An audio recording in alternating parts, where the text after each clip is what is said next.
Bonjour à tous, bonjour Delphine, bonjour Marie, bienvenue pour cet événement Cap ou pas Cap. C'est la deuxième session de la semaine après celle d'hier avec BPI, avec Neo Camino et avec Florence de Zoho. Je suis ravi de vous retrouver de nouveau. Pour l'instant, je vois que vous nous entendez, je vois que vous êtes dans le chat au taquet, ça fait plaisir. Ce que je vous propose, c'est de commencer. Il y a pas mal de noms qui me sont inconnus, et encore plus, j'imagine, pour Delphine et Marie, de juste nous laisser un petit commentaire dans le chat pour nous dire d'où vous venez en France et quelle est votre activité. C'est toujours sympa pour nous de savoir à qui on a affaire. Bonjour Myrtille, aussi des visages ou des noms connus en tout cas. Et puis on va attaquer dans un instant. On va se parler, vous le voyez, de la vision à l'action. Repenser, partager sa raison d'être, un thème passionnant ce matin. On est ensemble jusqu'à un petit peu avant midi et on est sur une semaine, vous le voyez sur votre écran, de 5 webinaires. Ça s'appelle Cap ou pas Cap, la semaine des dirigeants audacieux, et vous voyez qu'on a un programme de folie avec des intervenants de folie aussi.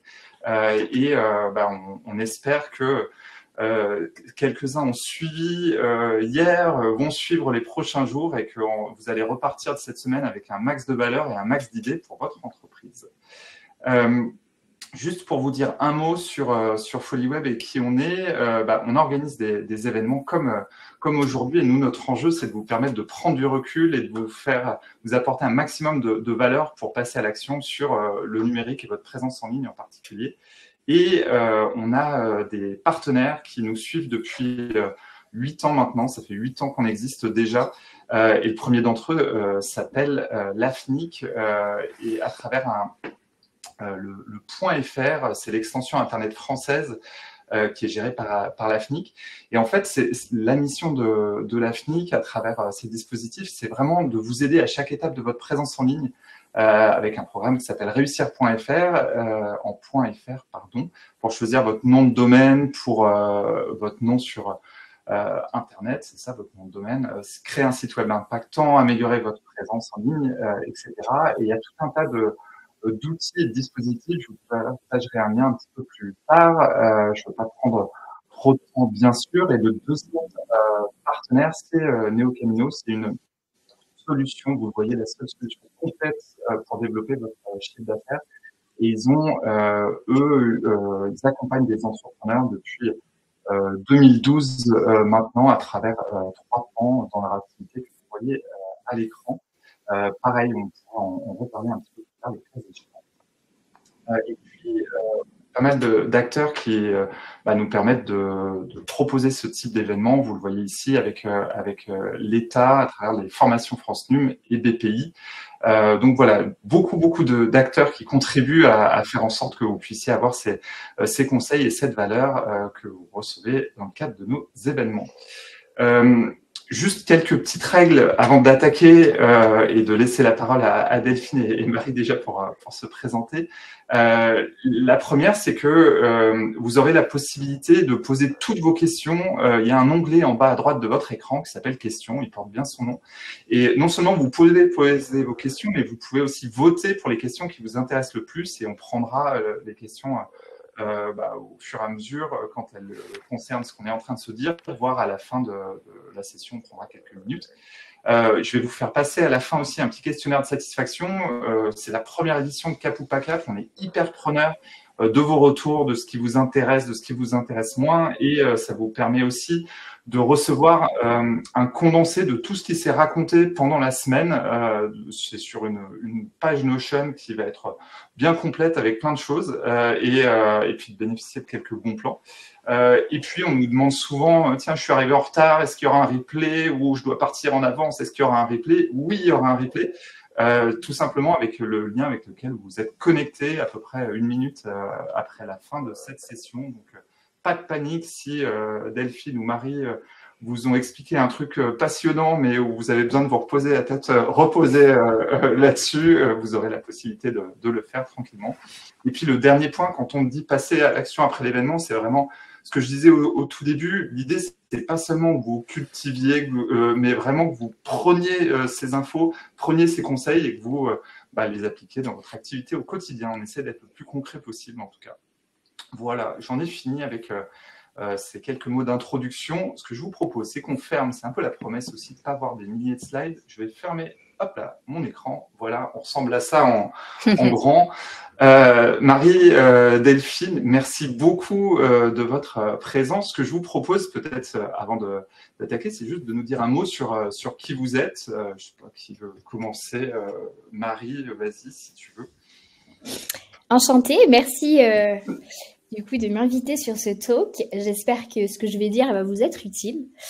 Donc moi c'est Marie, j'ai créé une entreprise avec mon conjoint et il y a une troisième personne après qui nous a rejoint 1 an plus tard. Donc on est 3 associés, on a créé une entreprise qui s'appelle We Dress Fair, on vend des vêtements de mode éco-responsable, qu'on distribue sur un site internet et un réseau de boutiques, on a 2 boutiques aujourd'hui. Juste pour vous donner une idée, parce que des fois on ne sait pas trop, on fait à peu près 4 millions de chiffres d'affaires.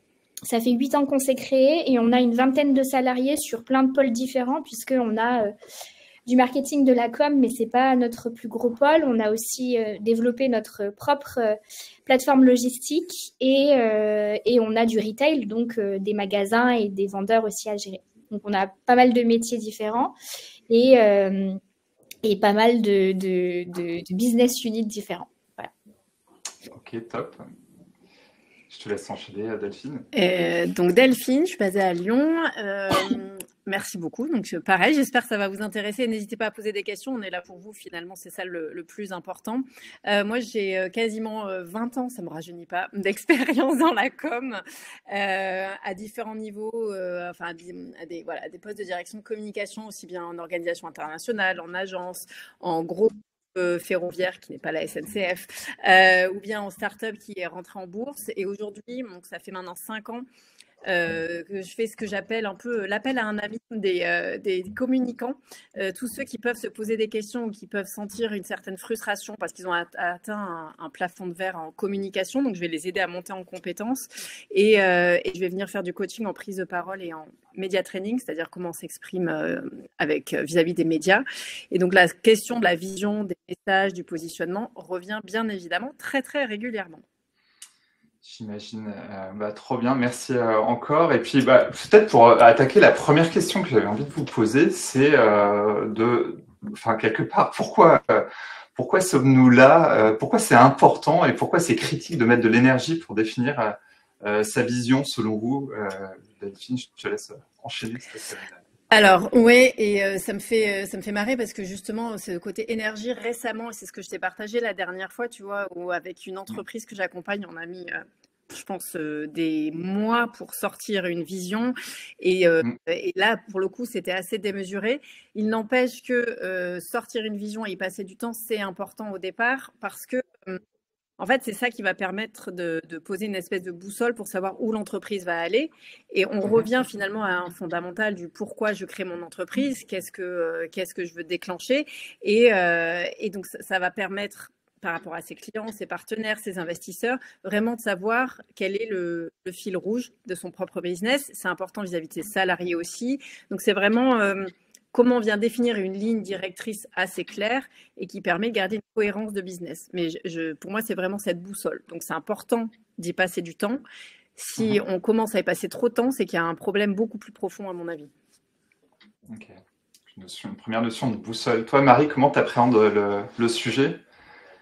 Alors, on en avait discuté avec Delphine la dernière fois. Nous, on n'a pas exactement les mêmes définitions. Donc, c'est pas très grave en termes de mots. On va revenir sur ces définitions. On reviendra, je sais, Mais chez nous, en fait, on a une mission et qui est du coup ce que Delphine appelle la vision. Et alors, ça va être compliqué, c'est que nous, on a une mission qui après se définit en vision. La mission, pour nous, c'est vraiment quelque chose qui est... chez nous, on dit méta, c'est très haut, c'est quelque chose qui est presque inatteignable tout seul, enfin, qui l'est d'ailleurs pas. Donc, chez nous, c'est rendre la mode éco-responsable. On ne sera pas les seuls, on va pas sauver l'univers non plus. Donc, c'est quelque chose qui est juste notre cap. Et nous, on a la chance que ce soit aussi notre raison d'exister. C'est aujourd'hui, on a créé cette structure parce que parce que cette mission, donc elle n'a jamais changé, elle a toujours été au cœur de la création de la boîte. Et donc du coup, ça c'est quelque chose qui est vraiment notre boussole aujourd'hui. Si on fait quelque chose, on le fait toujours pour rendre la mode plus éco-responsable. Et après, on décline cette mission dans des visions qui là sont dans différents timings. Donc au tout départ, on nous a beaucoup dans les incubateurs, etc., on nous a beaucoup initié au fait de faire des visions long terme, moyen terme et court terme.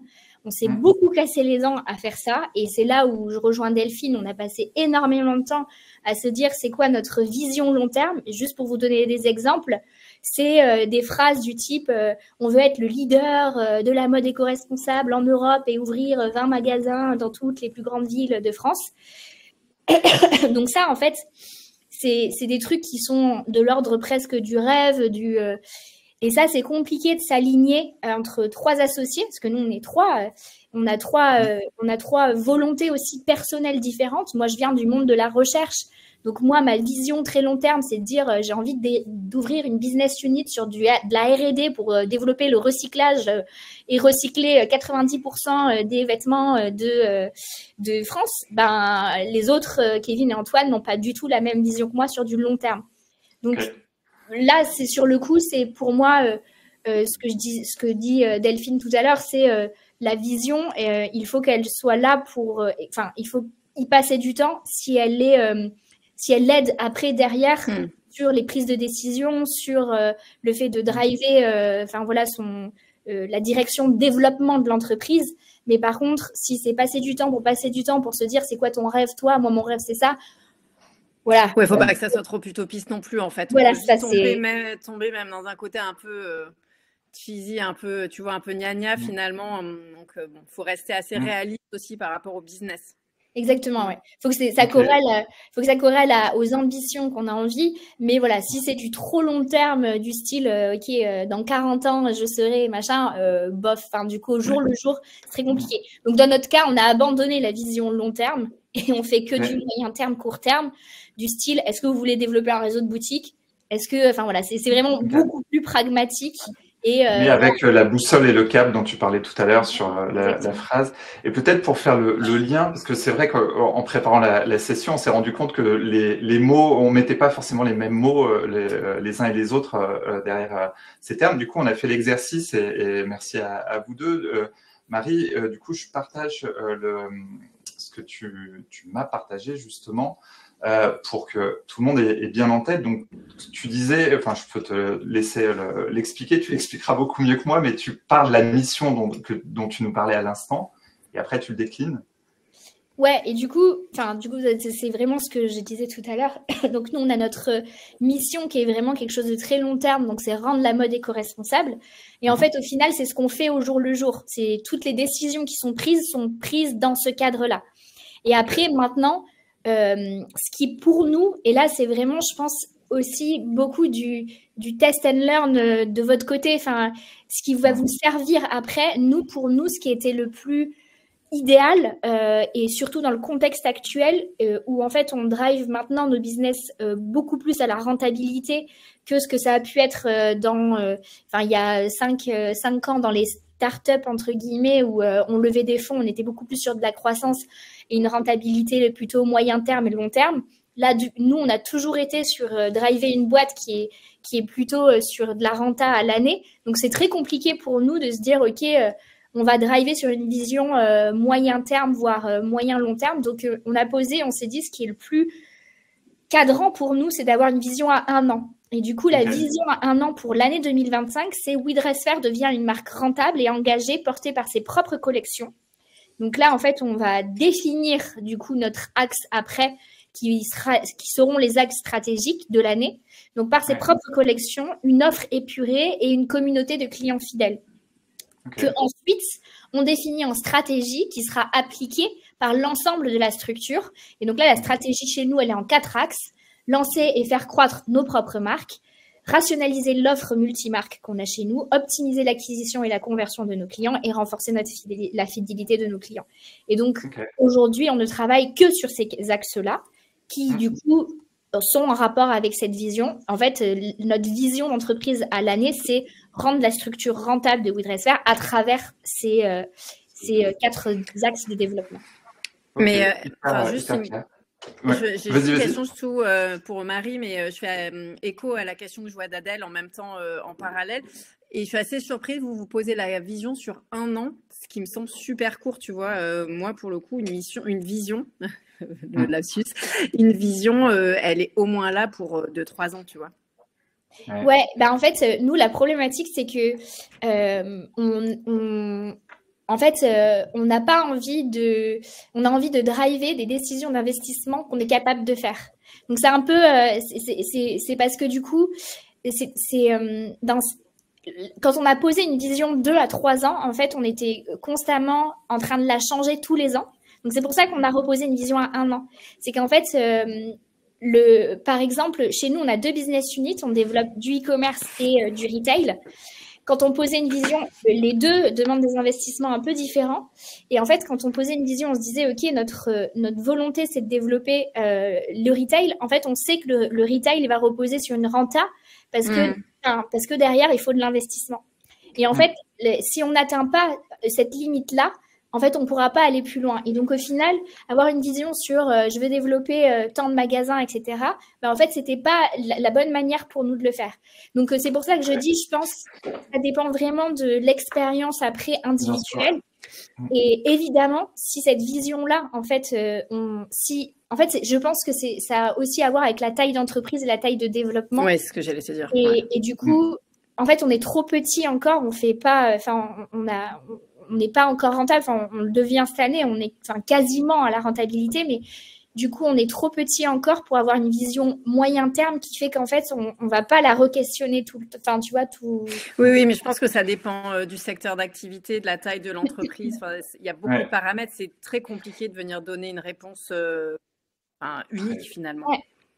Toi, Delphine, tu avais justement sur les termes, je crois que tu voulais nous moi, partager. je l'ai pris à l'envers. En fait, moi, je le prends à l'envers, mais c'est là où. Non, mais c'est là où c'est intéressant aussi de pouvoir avoir aussi des points de vue assez différents et que chacun puisse s'imprégner de tout ça. Je partage rapidement une slide où du coup, voilà, normalement ça fonctionne. C'est bon, vous voyez bien mon écran, oui. Et en fait, pour moi, au contraire, la vision, tu vois, à l'inverse de Marie, la vision vient au-dessus. C'est vraiment c'est le regard que la marque ou l'entreprise vient porter sur son marché et sur la société. Donc encore une fois, je suis d'accord, il ne faut pas être utopiste et on n'est pas dans le monde des bisounours, mais c'est vraiment quelque chose de plus long terme et ce qu'on a envie de mettre en mouvement pour avoir un réel changement. Et de la vision en découle la mission. Et la mission, pour moi, c'est ce que l'entreprise va mettre en œuvre pour servir la vision. Et après, ça vraiment, c'est, vous pouvez le prendre en exemple. C'est vraiment comment de là, tu en découles ta promesse, ton positionnement aussi et ta proposition de valeur, la personnalité, le tone of voice, etc. Mais moi, je le vois de manière très différente. Et en plus, pour moi, la vision, parce que tu vois, Marie, toi, tu parles aussi d'ouvrir X magasins. Pour moi, la vision, elle n'est pas chiffrée. Alors, attends, il faut que j'arrête. Voilà, c'est là. Pour moi, la vision, elle n'est pas chiffrée. C'est presque philosophique, entre guillemets. Mais pour moi, c'est plus au niveau des chiffres et de la strate après que la vision va être concrétisée dans le plan d'action derrière. On voit du coup, il y a différentes façons de fonctionner. Ce qu'on se disait en préparation, c'est que ce qui était important, c'est d'être bien aligné en interne déjà. Et quelque part, c'est presque les mots d'après qui sont importants et les différentes étapes, savoir vision, mission, etc.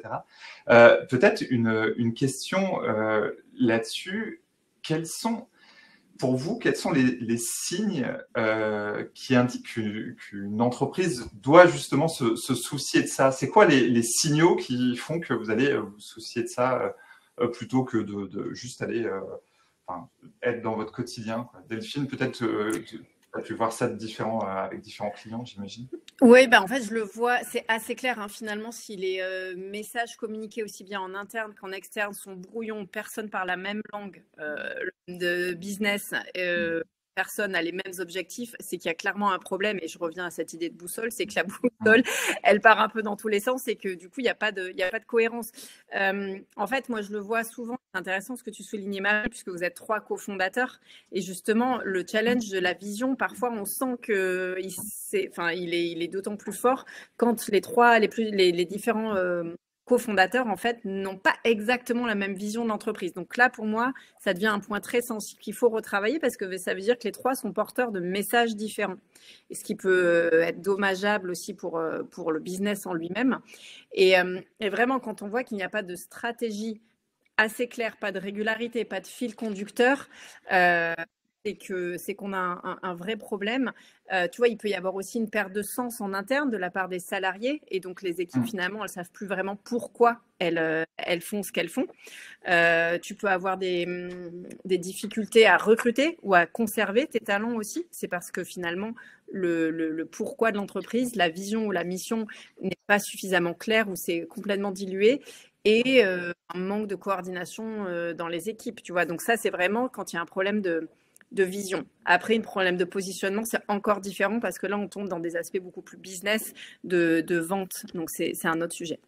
Je ne sais pas si Marie, tu partages le même point de vue? Oui, en partie. Après, nous,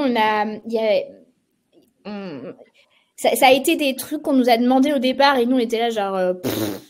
c'est chier, j'ai pas envie de faire ce truc-là. Enfin, vraiment, genre, surtout les invests qu'ils demandent beaucoup.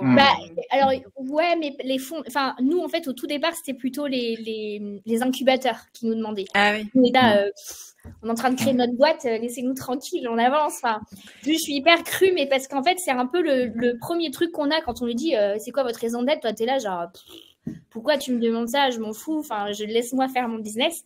Et en fait, on s'est rendu compte de ça un peu plus tard, donc du coup, on l'a pas fait. Enfin, ouais, clairement. On s'est dit, on le fait comme ça. Il n'y avait pas de chat GPT à l'époque, mais je pense qu'on l'aurait fait, genre en mode, c'est quoi la vision de chat GPT? Enfin, c'est quoi la vision de surtout, vous n'étiez pas si nombreux, en fait. Donc, tu dis, si on est 3 ou 5, en fait, pas besoin de le poser noir sur blanc, c'est clair entre nous. Tu vois, c'est un peu le problème qu'il peut y avoir au départ. Du coup, c'était un peu ça, tu vois. Et donc, au final, on a attendu. Les premiers trucs que tu disais, Delphine, c'est... En fait, il y a un moment où on savait plus trop, mais nous, le premier truc, les premiers insights qu'on a réussi qui nous ont un peu aiguillés là-dessus, c'est que on savait plus si les opportunités qui s'offraient à nous étaient des bonnes opportunités ou pas.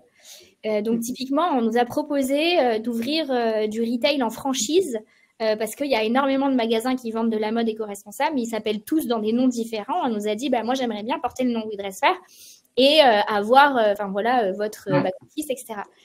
Et avec Antoine et Kevin, on s'est regardés, on était là, je sais pas. Et donc, en fait, on a commencé à se dire, OK, là, il y a un truc, en fait, derrière où c'est pas que business, c'est juste, du coup, nous, c'est quoi notre rôle, en fait, à travers quoi Et donc, voilà, ça a commencé à être là. Et vraiment, juste... Une petite perte de connexion, si je me trompe pas. Ah, vous m'entendez? Non. Ouais, moi, aucun souci. Ok. Ah bon, c'est moi alors. Continue, Marie, pardon.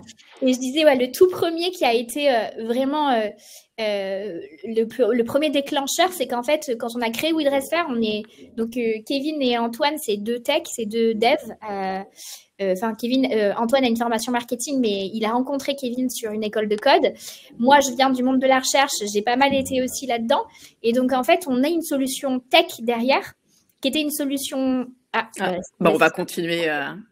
On continue toutes les deux. Est-ce que les participants, vous êtes juste, on va animer, vous êtes toujours présents? Juste dites-moi dans le chat, c'est comme ça on peut continuer. Ok, on continue. On continue, Sébastien, on va se le gérer tous. Il y avait un problème de connexion, visiblement. C'est cordonnier le plus mal chaussé. Allez, nickel, on peut continuer. Donc, je parlais de la solution tech et en fait, très rapidement, on a été contacté par des marketplaces qui nous ont demandé de développer notre solution marketing en marque blanche. Et c'est là où, en fait, avec Kevin et Antoine, vu qu'on n'avait pas posé la vision, la mission, qui on était, pourquoi on faisait ça, etc., en fait, on pouvait partir dans n'importe quelle direction. Et c'est là, en fait, où on a vraiment fait le choix. On a dit, OK, We Dress Fair, non, We Dress Fair, ça sera ça. Si on veut, à côté, on développe une autre structure qui sera répondre ou se développer cette solution tech en marque blanche, marketplace pour les autres marketplaces, mais du coup, ça peut pas être la même entité que WeDressFair et ce qu'on est en train de faire. Et donc, c'est ça le tout départ, en fait, qui a fait qu'on s'est posé la question. Et après, on s'est reposé la question régulièrement, et c'est ce que je disais un petit peu en introduction, quand en fait, on voyait qu'on n'était plus alignés, les trois associés. Il y en a un qui voulait, on avait une petite poche d'investissement, il voulait développer un magasin à Paris, et l'autre se disait non, il faut qu'on renforce notre logistique, qu'on aille développer des partenariats de logistique avec nos marques en propre, nos marques partenaires. Enfin voilà. Et du coup, quand il y a eu un désalignement aussi d'associés, c'est là où on s'est dit ok, c'est quoi notre mission, c'est quoi notre vision, et c'est quoi derrière la stratégie qu'on met en place cette année pour répondre à ça. Et justement, il y avait une question d'Adèle que je vais afficher. Quelle méthode recommandez-vous pour aider son dirigeant à poser sa vision? Peut-être Delphine, je te laisse attaquer là-dessus. Je ne sais pas s'il y a une méthode bien particulière. Pour moi, c'est un peu une liste de questions à se poser. Et tu vois, je parlais du pourquoi, du fameux why, dont on entend souvent parler. Il est important, c'est finalement pourquoi je crée mon entreprise. Qu'est-ce qui m'anime? Et en fait, à quel problème je viens répondre? C'est assez classique comme question, mais en fait, il ne faut pas perdre ça de vue. Donc pourquoi? Qu'est-ce qui m'anime? À quel problème je réponds? Qu'est-ce que je veux apporter pour l'avenir ou pour la société ou pour le secteur sur lequel je souhaite évoluer? Quel est le but de mon entreprise? Quelles sont ses forces, ses faiblesses ou ses qualités plutôt, pardon? Quelles sont ses valeurs? Tu vois, je pense que sur la slide, il y avait aussi, que j'ai montré, il y avait aussi les valeurs. Quel est le sens de nos actions?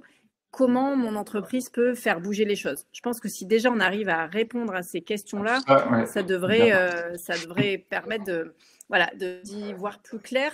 Je trouve que parfois c'est compliqué d'arriver à répondre à ces questions tout seul aussi parce qu'on a la tête dans le guidon et pour peu qu'on soit plusieurs, soit on est seul et la fameuse solitude du dirigeant, elle est compliquée parce qu'on n'a plus de recul et on a trop de choses à gérer, soit on est plusieurs et puis avoir aussi des distensions, donc c'est pas forcément facile.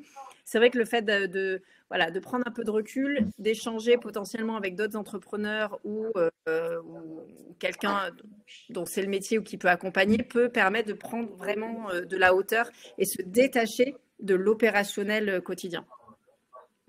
Ok.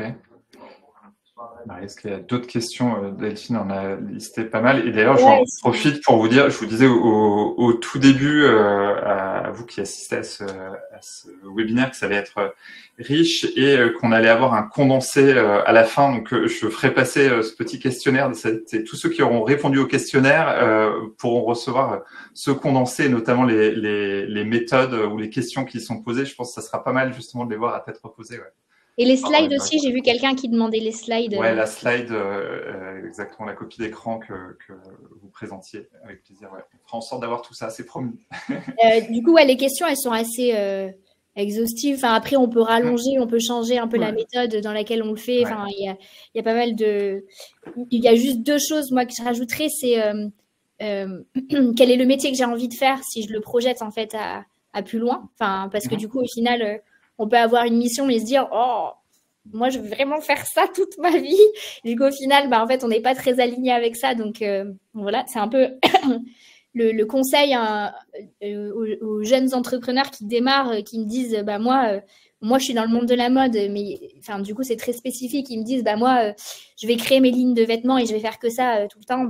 Au départ ton job ça va être beaucoup d'être commercial, beaucoup de faire du marketing, beaucoup donc c'est juste sache que ça va être ça au départ et du coup, il va falloir s'entourer et que si jamais tu veux vraiment être que sur la prod de produits, il va falloir s'entourer de personnes qui vont faire ce job-là, quoi. Donc, il y a ça. Et la deuxième, c'est qu'est-ce qui te fait kiffer, quoi. Enfin, c'est important. Parce qu'en fait, pourquoi tu te lèves le matin et que tu vas autour donner pour ta boîte? Parce qu'en fait, si tu n'aimes pas ce que tu fais, genre, fais pas ça, quoi. Enfin, du coup, change de mission, de vision. Enfin, change un petit peu, du coup, l'intitulé, ce que tu veux faire, quoi, parce que c'est si tu fais ça parce que tu veux faire du cash et qu'au final tu fais une boîte qui génère très peu de cash, t'es pas vraiment aligné avec ce que tu veux faire, donc c'est compliqué aussi. Donc je pense qu'il faut être aussi honnête avec soi-même et savoir ce qui fait vraiment kiffer, quoi. Ouais. Et je pense qu'il faut que la vision, elle soit vraiment claire et simple. Parfois, on a tendance à Ouais. surcompliquer les choses aussi. La vision, elle doit pouvoir se raconter hein, presque à ta voisine ou à ton grand-père. Enfin, vraiment, mais enfin, tu vois, c'est quelque chose, il ne faut pas que ça soit trop alambiqué. Il faut pouvoir l'exprimer avec des mots concrets. Ça va exprimer peut-être une émotion, une projection. Mais en fait, si tu l'expliques, si tu fais l'exercice d'expliquer ta mission à un proche sans jargon, et j'insiste là-dessus, est-ce que ton interlocuteur va la comprendre? Sinon, ça veut dire qu'il y a un problème enfin, tu vois, il va falloir simplifier et reformuler. Carrément. Justement, est-ce qu'il y a des conseils, alors là vous venez d'en donner quelques-uns, mais peut-être encore d'autres conseils pour des personnes qui ont du mal à articuler cette vision pour leur entreprise, à répondre à ces questions qu'on lisait, ouais. Nous, il y a un truc qu'on a fait quand même au départ, et je pense que c'est hyper important, c'est de sortir du cadre du boulot. Enfin, donc là, voilà, néon, bureau, machin, 4 murs, pas du tout bon pour définir, je pense, une vision. Et donc nous, ce qu'on fait, et quand on retravaille la vision, c'est toujours ce qu'on se dit si on se donne rendez-vous ailleurs. Souvent au vert, souvent, enfin, on essaye d'être dans un endroit qui est un peu plus, on va dire, out of the box, quoi. Enfin, vraiment, pour justement éliminer les limites qu'on se donne, quoi, et se donner du temps. Ça, c'est hyper difficile aussi de se dire, vas-y, je vais poser ma vision et ma mission en 2 heures de temps, viens, on en discute. Non, en fait, c'est compliqué. Surtout, alors, si on est tout seul, je sais pas trop comment. À mon avis, il faut quand même un ping-pong. C'est compliqué de poser. Enfin, il faut répondre à des questions, il faut être un peu challengé, ou en tout cas, il faut aller chercher des coachs qui vont un petit peu challenger les prises de position, etc. Et quand on est plusieurs, c'est très, très quand même commun que ça tombe pas d'un coup comme ça et qu'on ait exactement la même mission, la même vision. Enfin, et donc, du coup, il y a besoin de débat, il y a besoin de discussion, il y a besoin d'aller voir. Nous, on voit beaucoup on a réussi aussi à poser ça quand on a vu des exemples d'autres structures. Et du coup, ça aussi, ça nous a pas mal aidé. On se dit, ah ok, bah eux, c'est avec cette phrase-là et ce type de phrase-là qu'ils réussissent en fait à bien définir. Des fois, c'est des trucs un peu bêtes, mais c'est de se dire, ok, demain, et nous, on nous a fait faire ça, et je trouvais que c'était un bon exercice. La une du Monde, ça va être la vision de We Dress Fair. Et donc, c'est typiquement une phrase qui commence la vision de We Dress Fair pour 2025. Et du coup, c'est juste voilà, un canevas avec la une du Monde. Et du coup, tu dois compléter la phrase. Et des fois, c'est ce genre de petits exercices qui fait qu'on y arrive un peu mieux, quoi. Oui, je suis d'accord, mais le fait de sortir du cadre, que ce soit de manière géographique ou avec des personnes qui peuvent t'accompagner aussi, aide énormément. Même si vous êtes 3, tu vois, je pense que peut-être qu'il faut aussi quelqu'un de temps en temps qui vient titiller et vous pousser dans vos retranchements parce que vous pouvez être en cercle fermé aussi. Mais ouais, c'est vraiment important d'aller s'inspirer de l'extérieur aussi. Et je trouve que l'exercice de faire la une, c'est vrai qu'on l'a fait assez régulièrement aussi avec pas mal de boîtes, hyper pertinent. Voir qu'est-ce que tu veux qu'on dise aussi de ton entreprise dans X années, c'est assez intéressant. Et peut-être en lien avec ce que vous disiez à l'instant, il y a une question de Sylvain qui disait comment vous faites pour régler les différends alors là c'est sur le positionnement, mais globalement s'il y a des désalignements entre associés, comment vous faites pour trancher? Qu'est-ce qui gagne à la fin? Alors on fait un concours de celui qui mange le plus de chocolat et celui qui mangerait. Il n'y a pas de solution. Enfin, en fait, c'est des grandes discussions ouvertes et souvent, la raison pour laquelle souvent vous vous êtes associé avec quelqu'un, si ça fait un peu de temps, c'est juste qu'à un moment, des fois, elle est très enterrée, on la voit plus beaucoup et il faut la faire remonter à la surface. Et pour nous, ça n'a jamais été des énormes désalignements, sauf, et c'est pour ça que j'en parlais au début, sur la vision très long terme. Parce que là, pour le coup, c'est développer des nouvelles business units, machin, c'est trop loin pour nous pour converger. Mais c'est pas grave, en fait. C'est pas grave. C'est pas parce que la une du Monde dans 20 ans, où il devrait se faire, ça sera quoi? Ça sera, pour moi, pour Kevin et Antoine, c'est pas la même qu'au quotidien et sur du moyen terme, on n'arrive pas à driver la boîte. Enfin, parce que du coup, on est très conscient que pour arriver dans une des trois visions très long terme, il faut de toute façon diriger aussi ce business d'année en année. Et on est très aligné sur le moyen terme et le court terme. Donc souvent, moi, c'est prendre le temps de discuter et en fait d'avoir ces discussions-là. Et alors nous, ça nous est jamais arrivé pour le coup, donc je peux pas trop donner d'insight là-dessus. Mais ça nous est jamais arrivé que on claque la porte et que on n'arrive plus du tout à se parler et que du coup, toi, j'imagine. Pas à se réaligner. Moi, je l'ai vu. Hein. Ouais, c'est ce que je veux dire. Toi, j'imagine que c'est là où tu interviens parfois, Delphine. Ouais. Là, vraiment, j'ai encore une autre expérience récente où en fait, ils étaient en train de s'écharper et je pense qu'en plus, ils ont voulu être presque trop démocratiques dans un sens à un moment donné où si tu donnes, tu vois, ils ont voulu même élargir le cercle de personnes qui donnaient son avis sur la vision. Et en fait, à un moment donné, c'est juste plus possible. Et donc, ça arrive. Donc, c'est là où faire venir un tiers pour reposer des questions dans le pourquoi, d'aller creuser, permet d'avoir une certaine neutralité et ça permet de crever certains abcès. Et parfois, c'est intéressant, hein, tu vois, parfois, je vais juste intervenir sur les messages et en fait c'est parce que déjà on voit qu'on n'est pas au clair sur les messages qu'on est en train de remonter au problème de la racine qui est la vision. Mais oui, ça arrive. Et après, ce qui arrive aussi, et je vous le souhaite pas Marie, mais tu vois, c'est que ça arrive que dans la vie d'une entreprise, parfois un des cofondateurs s'en va parce que c'est arrivé dans une des boîtes dans laquelle j'étais en fait, et c'est la vie, le business a évolué et il y a un désalignement.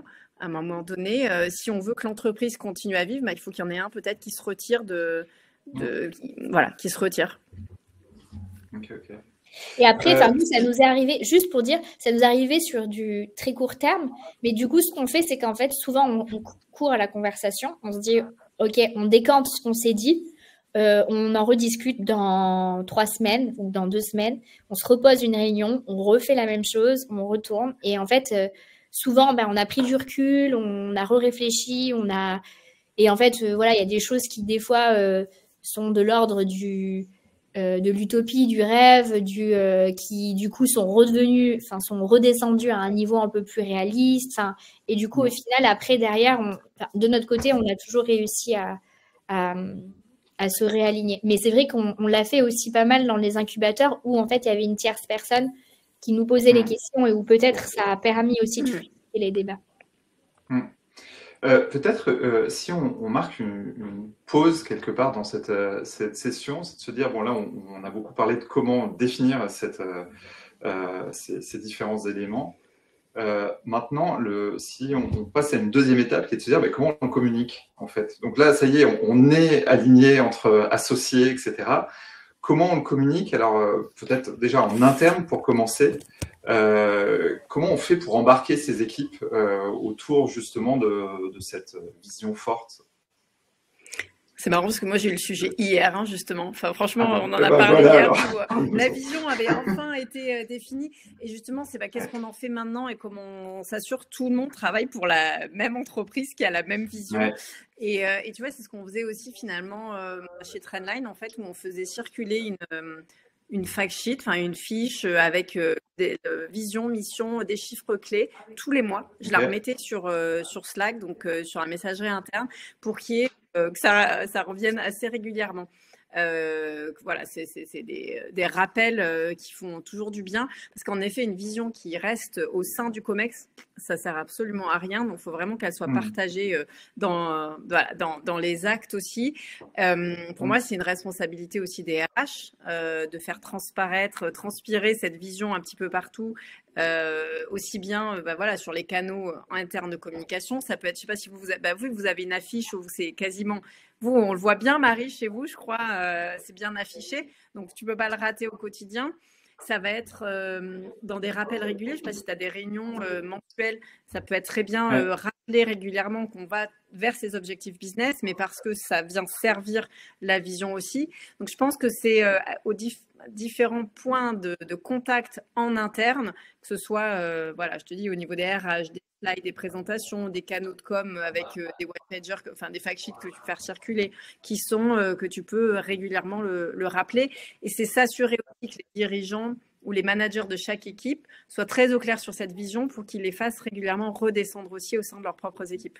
Que ça ne soit pas juste le DG voilà, qui a ça en tête, quoi. Ok. Donc Marie, vous l'affichez dans vos locaux, vous, c'est ça? Ouais, nous on a décidé, la grosse mission qui est un petit peu aussi ce qui drive tout le monde. Donc après c'est un peu particulier parce que nous la structure elle a été créée autour de ça. Donc même les collaborateurs, les personnes, les salariés qui viennent travailler chez nous, ils viennent travailler pour cette mission. Donc en fait on l'oublie pas trop. Mais c'est quand même un driver de motivation et surtout un driver au quotidien dans mes propres tâches, quand il y a des trucs qui sont répétitifs, qui me font chier, etc. En fait, le fait de le revoir, tu te dis ah oui, mais en fait, je taffe quand même aussi. Enfin, je taffe pour ça. C'est quelque chose qui est plus grand que moi, qui est une mission qui est quand même assez porteur de sens et qui du coup te porte aussi au quotidien. Donc nous on l'a affiché, donc rendre la mode éco-responsable, c'est écrit dans le bureau principal et c'est écrit dans la logistique, en gros énorme. Et après on fait, chez nous il y a deux choses qu'on fait aussi assez régulièrement, c'est que on implique aussi nos salariés dans les, on va dire dans les actions quotidiennes, à savoir si ça répond à la mission ou pas. Et donc là nous on vient pas en disant ok nous, on décide que ça répond, enfin, on prend cette décision, on se dit, je sais pas, par exemple, là, on veut changer de transporteur et typiquement, changer de transporteur, ça veut dire aussi changer d'impact environnemental, etc. Et au lieu qu'on nous remonte ça, on nous dise, nous, à la direction, voilà, je change de transporteur, moi, je veux lui. On dit l'inverse, du coup, on a deux choses, c'est est-ce que ça répond aux objectifs business, mais est-ce que ça répond aussi aux objectifs de servir la mission. Et du coup, c'est pas nous qui allons répondre à ça. Nous, on a évidemment, on a notre idée, mais par contre, c'est aux porteurs de projets de eux-mêmes réfléchir sur ok, en fait, voilà pourquoi je pense que ça répond à la mission et je vais t'expliquer pourquoi. Et du coup, en fait, ça remet au quotidien aussi, dans toutes les tâches, dans toutes les décisions qu'on prend, en fait, la mission au cœur, ok, en fait, il n'y a pas un objectif business, il y a aussi un objectif d'impact. Et du coup, ça répond, et l'impact, en fait, nous, c'est notre mission, ça répond aussi à ça. Et la deuxième chose qu'on fait, c'est qu'une fois par trimestre, chez Woodressfer, on fait ce qu'on appelle une journée d'inspiration, où en fait, c'est une journée qui est liée à notre mission. Et chez nous, par exemple, ça c'est, il y a une fois, on a regardé un film sur la fast fashion et du coup les dérives de la fast fashion et pendant une demi-journée. Et après, on a fait un débat. Il y a une autre demi-journée, on a fait la fresque du climat. Donc c'est pour, en fait, ça va au-delà de rendre la mode éco-responsable, mais ça va dans la fresque du climat.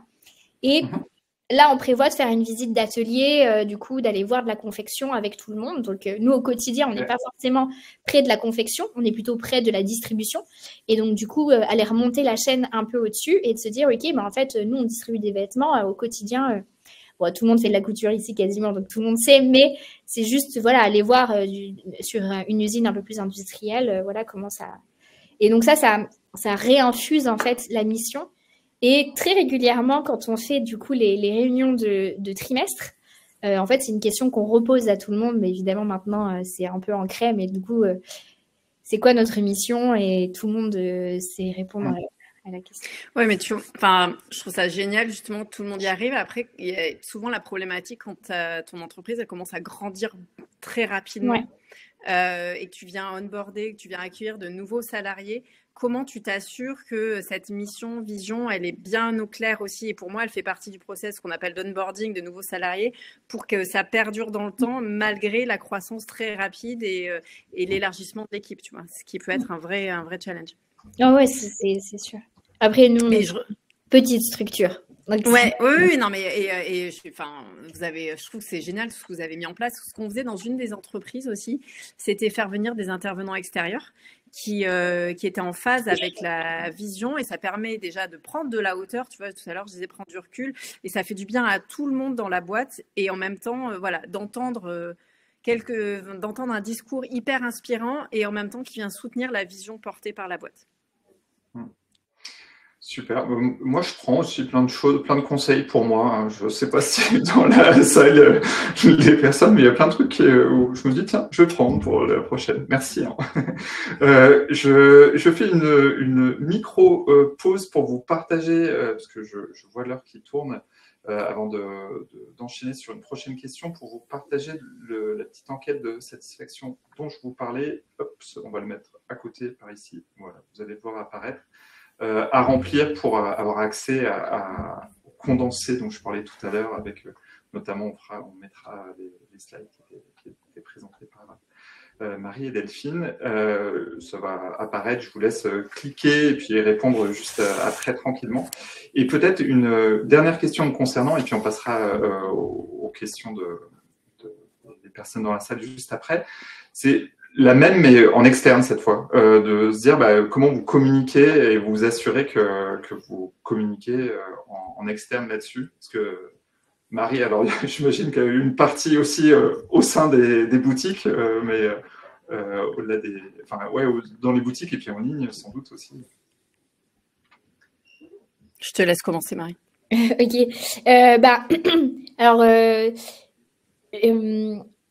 Alors, ça encore, je sais pas si on est un cas particulier ou pas. Enfin, c'est un peu compliqué parce que j'ai jamais bossé dans d'autres boîtes sur lesquelles on l'a fait. Enfin, avant, j'étais dans des énormes machines de la recherche dans des grosses institutions, donc c'est pas du tout le travail qu'on fait dans les institutions de recherche.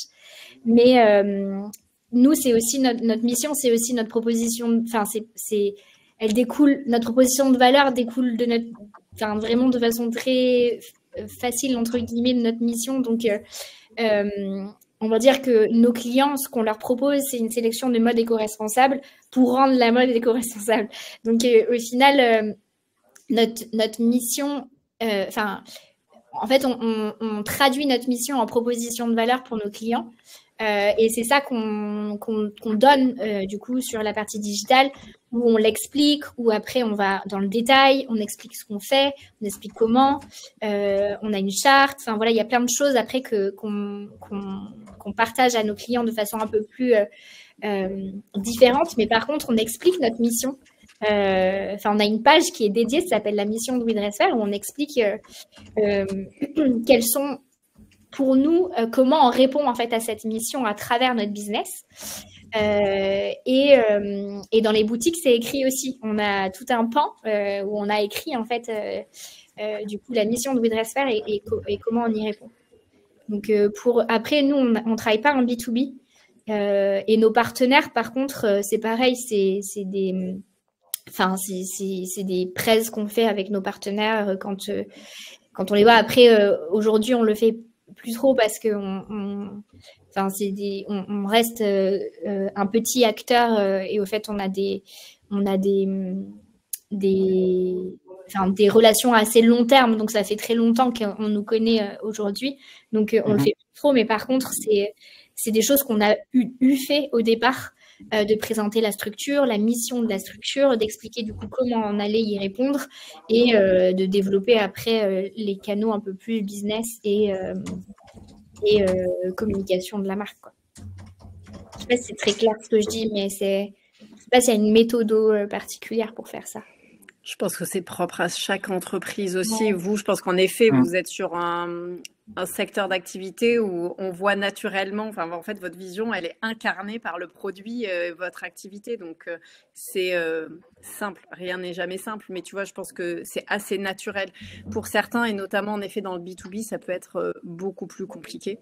Après, tu vois, t'expliques que vous l'expliquez en ligne sur votre site internet. Je pense que c'est un peu la base, et même, tu vas sur le site de Trendline ou de Ikea, ils ont une page avec la vision et la mission. Enfin, quasiment toutes les entreprises l'ont aujourd'hui. Certains, je ne sais pas si vous l'avez, Marie, ont même une section manifeste. Tu vois, ça nous arrive aussi avec certaines entreprises de poser quelques paragraphes très courts, mais qui viennent soutenir et développer la vision. C'est quelque chose que vous avez mis en place, Marie ? On l'a fait au départ. Je ne sais pas si c'est encore visible sur le site, mais ouais, on a un manifeste en interne aussi. Ouais. Ouais, bah après, je pense qu'en effet, ça dépend de la maturité de la boîte ou ça peut venir rassurer quand on est encore dans une phase de développement pour aller chercher des nouveaux partenaires ou des nouveaux clients. Et je trouve que justement aussi le choix des partenaires, enfin, comment la vision s'incarne, c'est aussi dans le choix des partenaires qu'on va faire pour être sûr qu'ils soient bien en phase avec les valeurs de l'entreprise. Donc ça, c'est hyper important. Et après, pour moi, une fois qu'on a défini, mais c'est un peu sur ce qu'on voyait sur la slide, une fois que tu as défini ton positionnement, ta vision, ta mission, tes valeurs, c'est quels sont tes messages. Et j'aime bien travailler cette fameuse, ce que j'appelle maison des messages par rapport à tes cibles. Et finalement, ces messages-là vont se retrouver ensuite dans ta strate de communication au sens plus large, relations presse si tu en fais, contenu, réseaux sociaux, etc. Donc tout va être incarné ensuite dans le plan d'action communication extérieure. Et dans ta plateforme de marque au sens plus large même. Hein. On a eu un petit bug, vous l'avez vu dans le chat. Du coup, je vous ai repartagé dans le chat le lien vers le questionnaire. Je vous laisse le remplir tranquillement. On va prendre, avant de se quitter, une ou deux questions. Alors, je vais juste les classer par vote. Il y a des questions qui ont déjà été, notamment une qui était plébiscitée. Je m'en suis pas aperçu sur le coup, mais les méthodes pour aider son dirigeant à poser sa vision. Il y avait 13 personnes qui étaient à fond pour. Donc merci d'avoir répondu à ça. Il y avait une question d'Adèle qui a posé beaucoup de questions d'ailleurs. Merci pour ça. Est-ce que vous faites une révision ou est-ce que Delphine, tu vois ça de la part de tes clients chaque année ou est-ce que on fixe un cap? Alors j'imagine que on a déjà commencé à répondre en partie, mais peut-être juste pour... Ouais, non, pour moi, voilà, c'est un peu ce que je disais. J'étais surprise, mais je pense que c'est parce que aussi on n'a pas la même définition de la vision. Mais pour moi, une vision, elle doit être au moins ancrée pour 2-3 ans. Tu peux faire évoluer tes messages qui en découlent, parce qu'en plus, tu vas tester le marché, tu vas voir si tes messages résonnent vis-à-vis de tes différentes cibles. Mais la vision, moi, je la vois ancrée pour au moins 3 ans. Okay. Après, si tu t'aperçois que ta vision, elle ne marche pas, il faut vraiment c'est important de savoir aussi se remettre en question et de voir si elle ne résonne pas vis-à-vis de ton audience. Et est-ce que, oui, alors il y a une question autour des objectifs. Donc là, si on redescend sur des objectifs, notamment les OKR, c'est une excellente question de se dire, est-ce que on arrive à avoir des objectifs plus pragmatiques, plus concrets, plus court-termistes, qui sont associés à cette vision? Est-ce que vous arrivez à faire le lien, vous, Marie, par exemple? Si tu peux repartager ma slide, il y avait un deuxième volet. Allez, et de faire ça. En fait, nous, de la vision découle la strate et de la strate découle les OKR. Et en fait, donc ouais, voilà. Donc objectif, c'est objectif et qui résulte. Enfin, du coup, le jaune, enfin voilà, c'est jaune et vert. En fait, c'est les OKR. Et du coup, c'est même pas. Enfin, je sais même pas comment on pourrait les décorréler. C'est-à-dire que, en fait, si tu les décorrèles, c'est que du coup, t'as pas posé ta vision. Donc en fait, ton équipe, en fait, nous, on fait mission, vision en associé. Du coup, on travaille ça. Mission, vision, et on commence la partie stratégie en associé. Et en fait, on fait challenger la partie stratégie au codir. Donc là, on a tous nos C-level, donc tous nos responsables de pôle, sur lesquels on dit, bah voilà, de la vision, nous, on a décidé que les axes stratégiques de cette année, ça serait cela. Est-ce que vous êtes OK ou pas? Enfin, du coup, on challenge un peu, enfin voilà, etc. Et après, c'est à eux, nos responsables de pôle, de poser leurs objectifs en fonction de cette stratégie. Aujourd'hui, nous, alors ça marche comme ça chez nous, mais celui qui est en charge d'appliquer la stratégie, c'est le directeur général. Donc aujourd'hui, c'est lui qui est en charge de dire, OK, les objectifs que tu te fixes sont en rapport, enfin, et du coup découlent directement de cette stratégie et sont bons et sont bien fixés et enfin voilà. Donc en fait, nous on pose nos OKR en CODIR, donc tout le monde arrive avec ses OKR, on les pose en CODIR. On regarde toujours, en fait, avant les CODIR de ces OKR, on repart toujours du haut. Donc on repart toujours de OK, c'est quoi notre mission, notre vision pour cette année, la stratégie, et ensuite on redéfinit nos OKR. Et c'est le DG en fait c'est notre DG qui fait le pont entre tout le monde en se disant OK, est-ce que tout est aligné? Est-ce qu'aujourd'hui les OKR de Intel sont alignés aussi aux OKR de Intel? Parce que des fois, en fait, les pôles sont pas autant en silo, hein, tout le monde travaille en interdépendance et du coup, souvent on émet une intention sur un trimestre de travailler sur tel ou tel axe stratégique et du coup tout le monde se met sur ses OKR, sur ses objectifs du trimestre pour travailler sur cette intention. Mais après, il y en a plein d'autres qui dépendent uniquement du pôle et donc du coup là où on pose nos objectifs. Mais du coup, nous, le garant vraiment de la stratégie, c'est le directeur général qui va du coup s'assurer que tous les objectifs par trimestre sont bien posés. Ok, très clair. Très clair, très clair.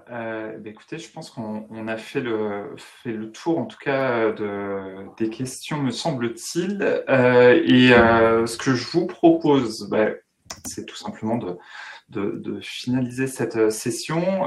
Delphine, Marie, si vous avez, si vous souhaitez donner votre contact, si quelqu'un veut prendre contact avec vous d'une manière ou d'une autre, quelle est la meilleure façon de le faire, peut-être dans le chat. Moi, je vais vous repartager le lien, puis je vous partagerai mon LinkedIn aussi. D'ailleurs, si vous avez des questions, des besoins en compétences, qu'on vous oriente vers des personnes, des outils, etc., je suis à votre entière disposition pour ça. Et puis, je vais vous laisser le mot de la fin. Après vous avoir remercié 1000 fois, Marie et Delphine, il y a plusieurs personnes qui, dans le chat, parlaient de brio. C'est arrivé 2 ou 3 fois. Donc, merci pour votre brio, pour votre dynamisme et votre professionnalisme. C'est pas mes mots, hein, c'est les mots dans le chat. Mais je les partage. Et puis, je vous laisse le mot de la fin. Et je clôturerai la session juste après en 10 secondes, 20 secondes, 30 secondes, comme vous voulez. Delphine, je te laisse attaquer. Pour moi, la vision, c'est en effet une boussole incontournable. Après, si ça devient une prise de tête, c'est qu'il y a un autre problème et qu'il faut creuser ailleurs. Pour moi, c'est ça qu'il faut retenir. Ok, très bien. Et moi, je dirais, c'est important quand même de savoir ce qu'on veut faire et de savoir le cap qu'on prend. Donc, c'est quand même important de l'avoir. L'idée, c'est pas d'y passer 1000 ans non plus. On n'a pas ce temps-là. Donc, mais c'est des bons moments à passer vraiment. Même si c'est des moments de discussion intense, de challenge entre associés ou même seul avec quelqu'un. En fait, c'est des temps qui sont aussi suspendus au-dessus de son job, où on a la tête dans le guidon au jour le jour. Si on fait les jobs qu'on fait et quand on est entrepreneur, si on fait ça, c'est aussi pour avoir ces moments où on prend du recul et où on arrive à dézoomer. Et ça, je trouve que c'est un excellent moment pour le faire. Et souvent, ça redonne de ouf de l'énergie quand on revient après et qu'on a réussi à se dire, OK, moi, je refais... Enfin, en fait, se redire et je fais ça pour ça. Enfin, voilà, nous, c'est toujours des moments qui sont ultra cool à vivre seul en associé et après en équipe. Donc voilà, c'est mon mot de la fin sur cette partie-là. Trop bien. Eh ben, merci beaucoup à toutes les deux et puis à très vite, Delphine et Marie. Et pour tous les autres, je vous donne rendez-vous dès demain pour des prochaines sessions sur Cap ou pas Cap. La semaine est loin d'être finie. Merci beaucoup et à très vite. Bye bye. Merci à vous. Au revoir. Au revoir.